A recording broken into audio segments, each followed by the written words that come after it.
In the past 70 years, India has seen incredible population growth. In the 1950s, India had a population of less than 400,000 people.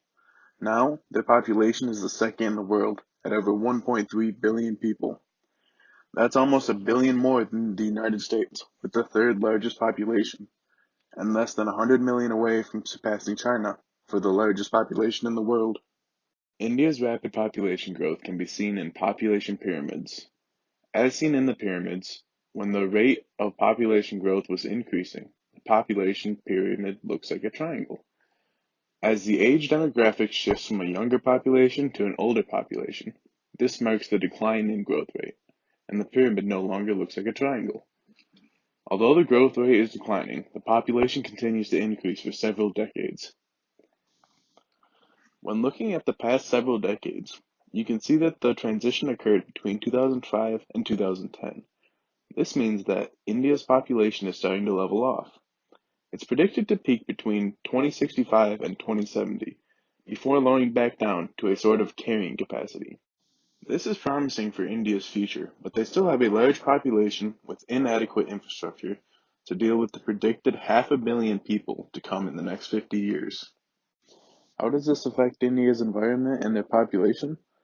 Well, with a population of over 1.3 billion people, India is home to 15% of the world's population. With India's rapid growth rates, India's infrastructure must also grow rapidly. Firstly, India must keep up with their ever-increasing need for food. This puts pressure on India's agriculture to grow more food.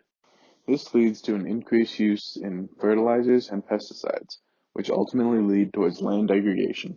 India also lacks in basic infrastructure to distribute the food that they have, with many lower-income areas not having access to a secure food supply. Transportation is also an area of concern for India, with the number of vehicles on the road growing exponentially, contributing to the already poor air quality in large cities. India has the second largest percentage of arable land in the world, and ranks first in the world for irrigated cropland, meaning India has plenty of land to not only grow enough food to feed its population, but even to export the excess crop yield. So why are millions of Indians starving? Although India has plenty of food to feed its people, it lacks a basic infrastructure needed to distribute it.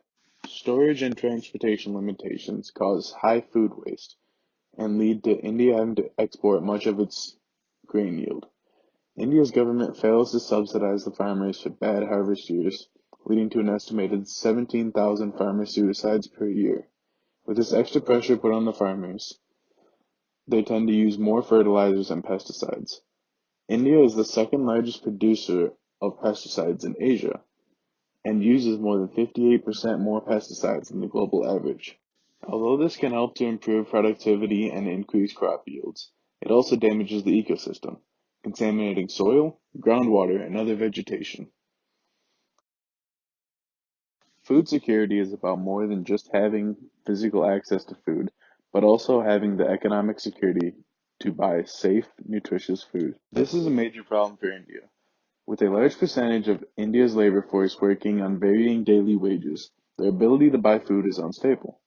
Although India has programs to help those people living in lower income areas, known as slums, only around half of them are informed of these programs, and thus many people are unable to collect from them. Most food in these slums are bought from competitive priced markets. Better awareness of local programs could greatly improve quality of life for many of India's people. Between 1997 and 2016, the number of vehicles on India's streets went from around 33 million to 220 million. This puts extra strain on the air quality in an area already plagued with some of the worst air pollutions in the world. Transportation is India's third biggest contributor to air pollution, only 3% behind waste burning. The amount of vehicles is not the major problem, but the concentration of them is. Most vehicles are located in major cities.